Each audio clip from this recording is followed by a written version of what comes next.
Hello दोस्तों, जैसा आपने थंबनेल में देखा है कि स्प्लिट एसी के कनेक्शन कैसे बनाएं, उसके लिए हमने स्लैब डालते समय ही ये 2 इंची प्लम्बिंग पीवीसी पाइप स्लैब में मेजरमेंट करके रख दिया था, ताकि बाद में हमें खड्डा ना मारना पड़े और हमें कोई परेशानी ना हो। बाकी चलो देखते हैं नीचे।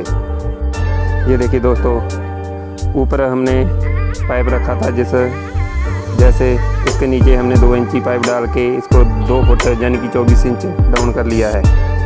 और इसको हमने पहले ही मेजरमेंट की थी कि कमरे के सेंटर के हिसाब से इसको 15 इंच या 12 इंच लेफ़्ट साइड रखा है।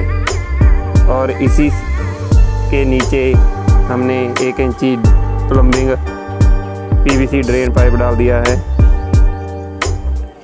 ये दोस्तों स्प्लिट एसी अगर मान लो दीवार के पीछे लगना है तो राइट साइड 15 इंची छोड़ के 2 इंची पाइप आप दीवार में डाल सकते हो, और ड्रेन का भी उसी हिसाब से रख सकते हो। लेकिन हमारे पास यहाँ कोई जगह नहीं थी, इसीलिए हमने इसको स्प्लिट एसी का आउटडोर यूनिट ऊपर लगेगा, इसीलिए इसका 2 इंची पाइप हमने ऊपर डाल दिया और ये ड्रेन पाइप सीधा नीचे डाल दिया।